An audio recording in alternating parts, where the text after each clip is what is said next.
So, good day everyone. This video is for my subject operating system, and I'm Diana Maria Encargan from the SITS 2A.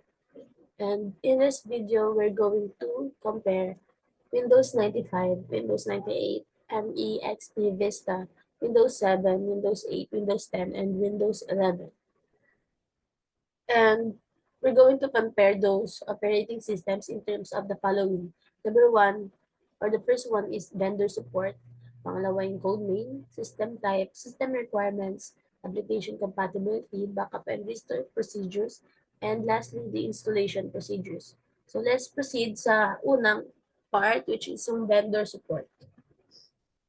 So for the vendor support, so Windows 95, 98, and ME, as they were the older ones, official support was no longer provided. So, yung Microsoft, pinidro nila yung support nila sa Windows 95 in 2001, 2002 for Windows 98, and 2006 for Windows ME. Sa Windows XP naman, yung support sa version na to was terminated in April 2014. So, with the end of the support, naging vulnerable yung Windows XP sa security issues, security flaws. So, it is highly encouraged to upgrade to a more recent version. So with Windows Vista naman, this version support also ended or discontinued in April, but here 2017. So April din na-terminate yung support sa version ng operating system na to, pero year 2017. So as with Windows XP, users are advised to upgrade for security-related reasons. So next is Windows 7. While there is still extended support available until 2023 for certain editions, yung official support niya na-terminate noong January 2020. So it is recommended that users think about upgrading to a newer or updated version after this date. So Windows 8 or 8.1's mainstream support was discontinued on January 9, 2018. Microsoft keeps releasing security updates for this Windows version, pero yung extended support na yon nag-end din nung January 10 last year, 2023. So, for the Windows 10, Microsoft still provides frequent updates and security fixes for Windows 10 under continuous support model, which keeps the operating system up to date and safe.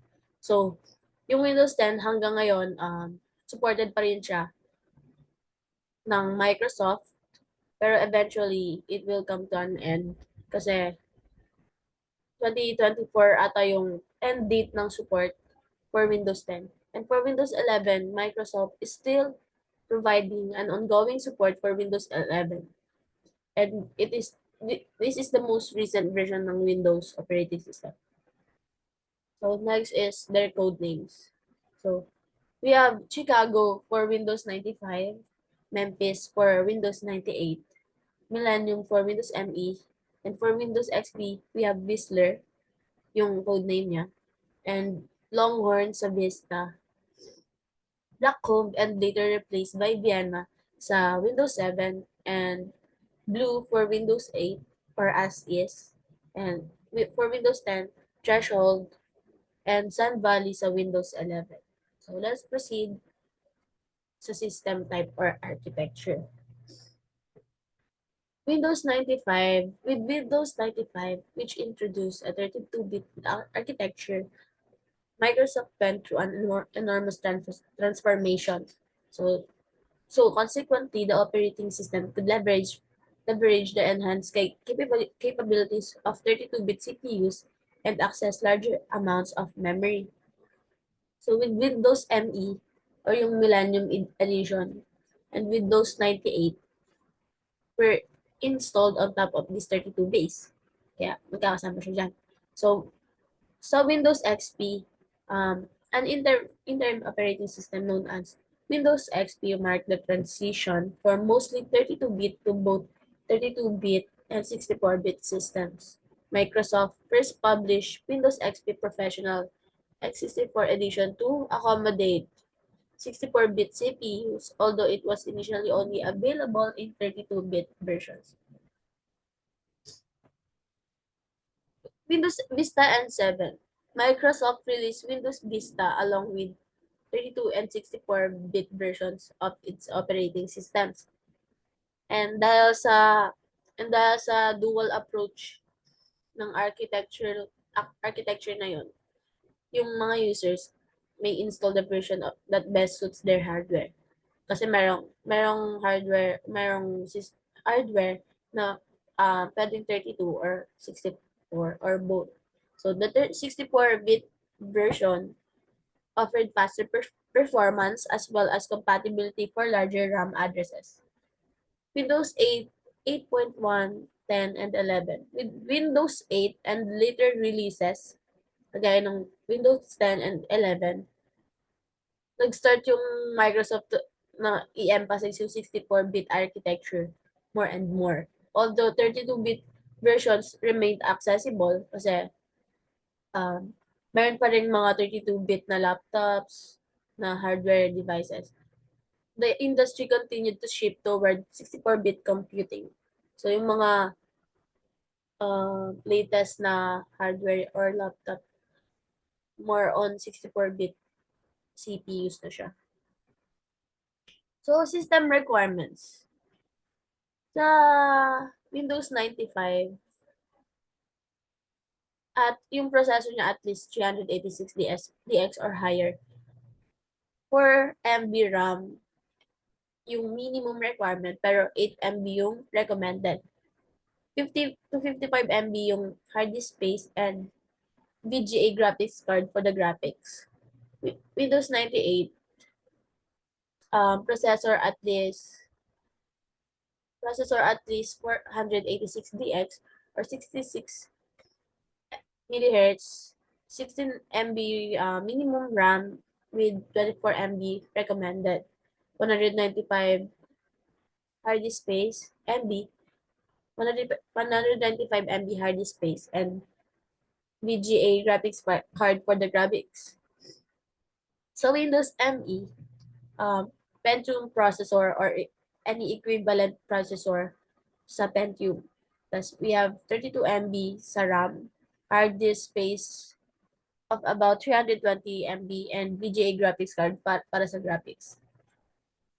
Windows XP naman, Pentium din, pero 233 MHz or higher. 64 MB minimum requirement sa RAM, 128 MB yung recommended. And for the hard disk space, kailangan ng 1.5 gig and Super VGA or higher resolution video adapters for the graphics. So Windows Vista naman, halos same lang siya ng Windows 7 kasi Windows 7 yung successor niya. Pero magkatalo sila sa hard disk space. So for the processor, Windows Vista and Windows 7 both requires 1 GHz 32-bit or 64-bit processor and 1 gig RAM minimum requirement and 2 gig recommended. So sa hard disk space, ito yung pinagkaiba nila. Sa Vista, we have 40 gig with at least 16 gig of available space. Sa Windows 7 naman, 16 gig yung minimum requirement, 20 gig yung recommended. So Windows 8, processor niya is 1 GHz or faster with support for PAE, NX, and SSE2. 1 gig minimum requirement 32-bit and 2 gig for 64-bit. Yung hard disk space 16 gig naman sa 32-bit or 20 gig 64-bit. So for the graphics, DirectX 9 graphics device with WDDM 1.0. So for the Windows 10, yung processor, kailangan 1 GHz or faster siya. Sa RAM naman, 1 gig or 2 gig with 32 or 64-bit. Sa hard disk, 16 gig yung 16 gig for 32-bit or 20 gig or 64-bit yung minimum requirement. Graphics is DirectX 9 or later with WDDM 1.0. Lastly is for Windows 11. So marami na yung system requirements niya since ito yung latest version ng Windows operating system. So for the processor, 1 gigahertz or faster with at least 2 cores on a compatible 64 bits processor or system on a chip or SoC. RAM is 4 gig, hard disk space, 64 gig or larger storage device. Graphics, DirectX 12 compatible graphics with WDDM 2.0. So, kanina sa Windows 8 and Windows 10, WDDM 1.0, dito naman 2.0. So, system firmware, UEFI, secure boot capable. So, sa TPM or Trusted Platform Module, version 2.0 yung requirement. So, next is its features. So, for the Windows 95 was the first complete operating system. Kasi, meron pang mga naunang Windows operating system for 95, pero yung 95 is the first complete operating system. So, na-introduce dito yung taskbar and start menu, and it also advanced in 32-bit GUI. So Windows 98, this operating system wasn't totally new. It only improved Windows 95's features. So siya yung successor ng Windows 95. So parang upgraded version ng Windows 95. Mass storage devices and USB printers were not supported. So Windows ME, Microsoft updated the graphical user interface, shell features, and Explorer, but some of those are first introduced and features in Windows Server or Windows 2002, sorry. And Windows XP, in comparison to its predecessors, Windows XP included a new and improved interface, greater multimedia features, and increased stability. Windows Vista naman brought in improved security features including UAC or the user account control. A redesigned start menu. So, nire-design dito sa era na to or sa version na to, na-redesign yung start menu which is nagsimula sa Windows 95 and also the breathtaking air glass interface. Next is Windows 7. This operating system was designed with enhanced window management, arrow peak taskbar features, and performance in mind. So Windows 8, intending to provide a more touch-friendly experience, this version of Windows introduced the Metro UI with live tiles. With Windows 10 naman, you may expect a uniform experience across devices, frequent feature upgrades through the Windows as a service model, the start menu's return, so nagbalik siya, and voice assistance via Cortana. So Windows 11, we have features like a more unified appearance, better window management with snap configurations, and a reworked start menu are all featured in Windows 11. And makikita nyo, balik natin. Makikita nyo naman kung meron kayo, kung naka-Windows 11 na kayo, yung GUI niya or yung mga features niya is nag-iba talaga compare sa Windows 10 or sa mga late versions. So, next one is the application compatibility and backup procedures. So, sa version ng Windows 95, 98, and ME, although their compatibility with contemporary software may be limited since they were older, these versions worked well with the software that was available at that time. So, yung compatibility nila sa mga recent or latest na applications, limited na kasi sila nga they were older nga. Pero yung version na to, it worked well sa mga software or applications na available nung time nila. So, for the backup and restore procedures, manual backup methods were prevalent, and users frequently relied on third-party programs to restore their systems. Windows XP, it has strong compatibility with many older apps and it is its best quality.